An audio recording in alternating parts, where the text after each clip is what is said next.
Hello students, I hope you are fine and healthy.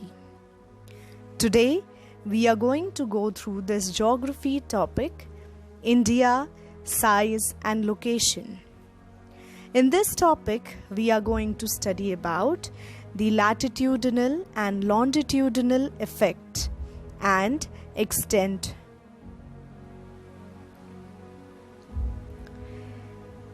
We are also going to study about how these longitudes and latitudes affect India. So let us start. India is a home to some of the oldest civilizations in the world, like the Indus Valley Civilization. India is also one of the fastest growing economies. India has shown advancement in agriculture, industries, and science and technology. Not only this, but India has contributed to the world history through Indus Valley Civilization, through the pre-British rule era, the post-independence era, and so on. So let us study about the extent of India. Looking at this world map, we will be able to locate India. It lies in the eastern and the northern hemisphere. The latitudinal stretch is 8 degrees 4 minutes north to 37 degrees 6 minutes north. The longitudinal extent is 68 degrees 7 minutes east to 97 degree 25 minutes east. The Tropic of Cancer passes through the center of India and divides it almost into two halves.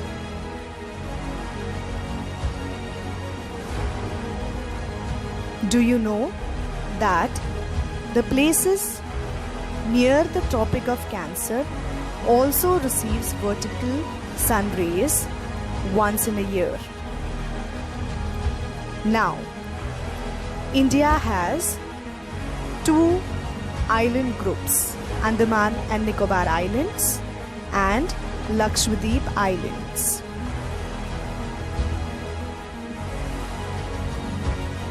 But how big is India? What is the size of India?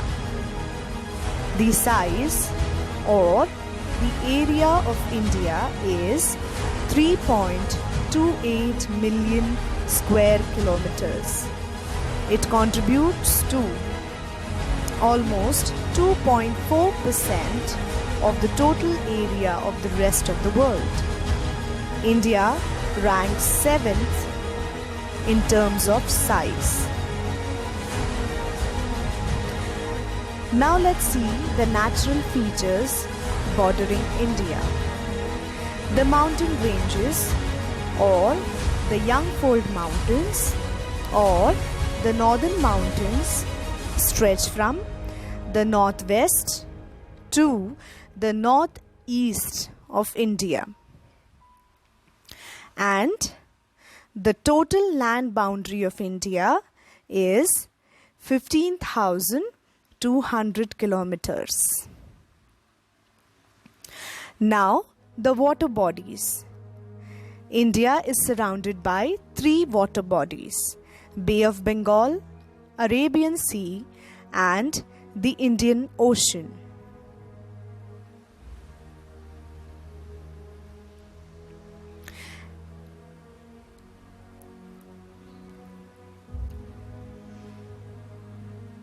India, along with its coastlines, including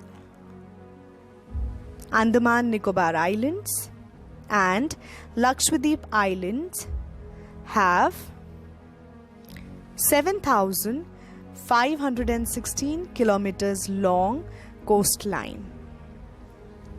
And did you know that the southernmost point of India, that is the Indira Point, got submerged in water in the 2004 tsunami? Now let's see the latitudinal and longitudinal extent. Which area do you think is the longest, the vertical or the horizontal? You may say the vertical area. But let me tell you, both of these areas are approximately 3000 kilometers long, and they affect the time zone of India. The vertical lines affect the time zone, or there is a time lag between the states in the western and eastern part of India. Let's understand with a scenario. Maybe you are in Gujarat and calling your friend in Arunachal Pradesh, and your friend tells you that at 6 p.m. in the evening he is watching a beautiful sunset, and you on the other side have broad daylight. How is that possible? This is the first question. Second thing which we observe here is both the clocks or both the states show the same time.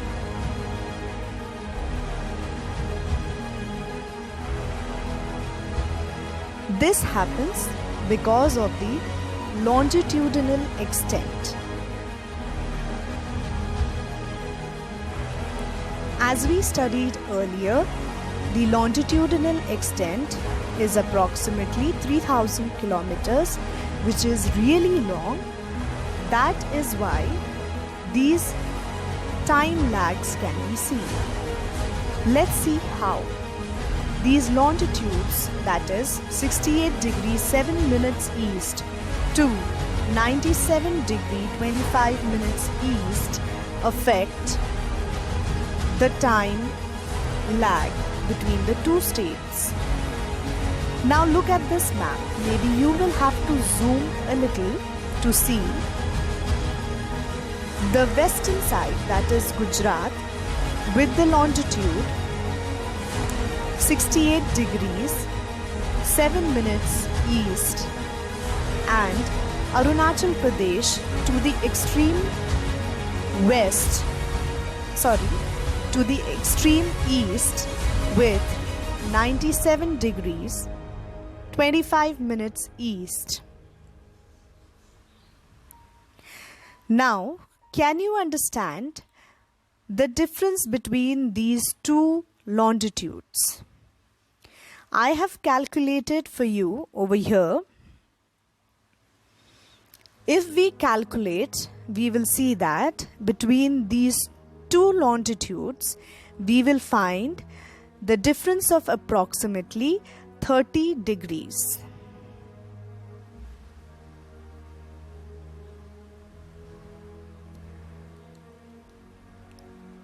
Which means that there are 30 longitudes between 68 to 97 degree east.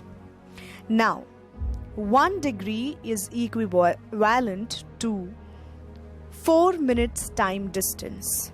So, 33 degree will be equivalent to 120 minutes or 2 hours time distance. That means that between Gujarat and Arunachal Pradesh, there will be a time difference of 2 hours. Now look at the time zones over here. If you locate 0, that is the Greenwich Mean Time, and to the east of it we will see that the time increases, but to the west of it, we will see that the time decreases. So this concept we need to apply in terms of Gujarat and Arunachal Pradesh, because Gujarat is in the west and Arunachal Pradesh is in the east. The time zone or the time difference of 2 hours will increase as we go towards Arunachal Pradesh. That means if it is 2 p.m. in Gujarat, what will be the time in Arunachal Pradesh? 2 hours ahead of Gujarat, that is 4 p.m. So, this is how the longitudinal extent affects the time lag between the two states. But if you see the clocks, both the clocks show the same time. How is that possible?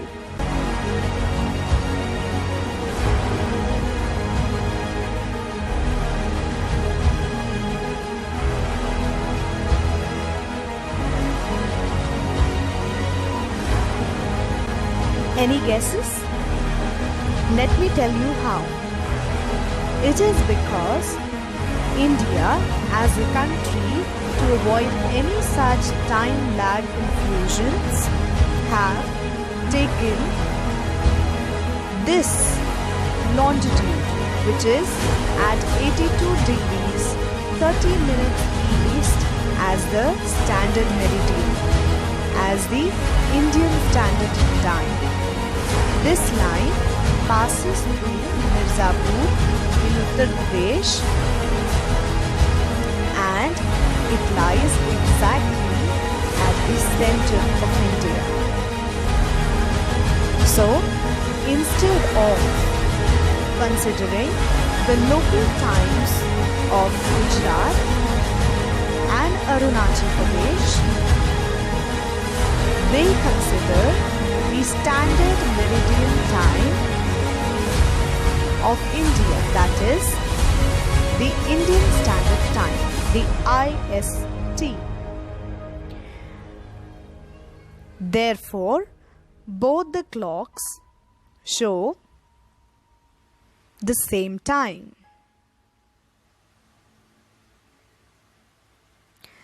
So this is how the vertical lines affect the time lag of India. Now let's see the effect of the latitudinal extent, that is 8 degree 4 minutes north to 37 degree 6 minutes north.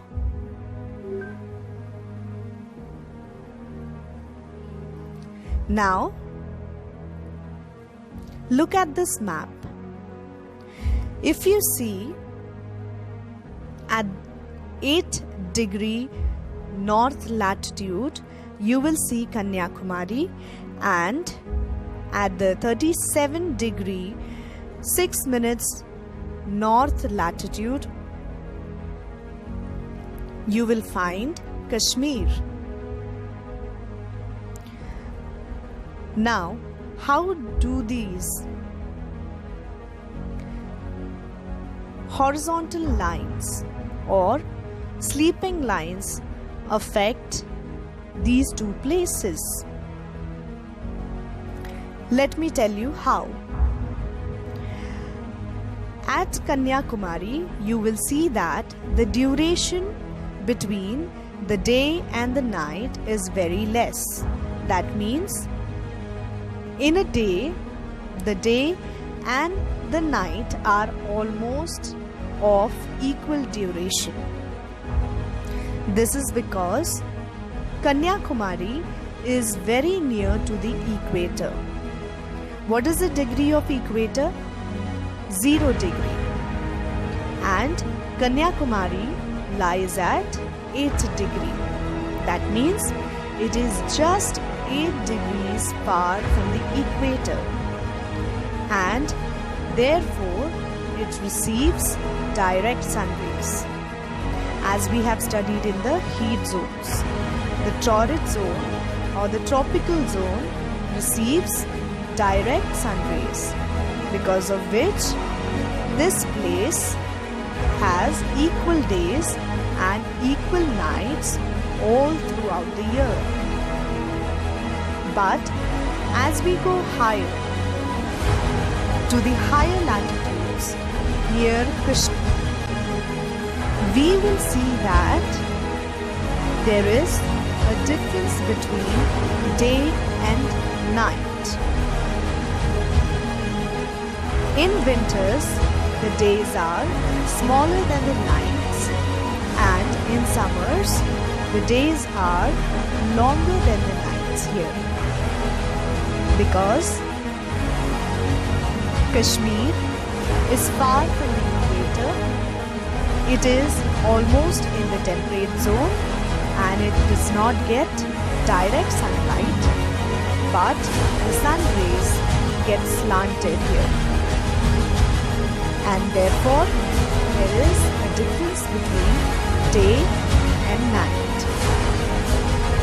That means these horizontal lines or the latitudes affect the duration of day and night. Wherein we studied before that the vertical lines or the longitudes affect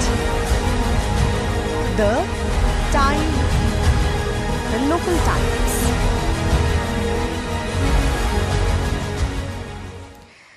So here we come to the end of today's session.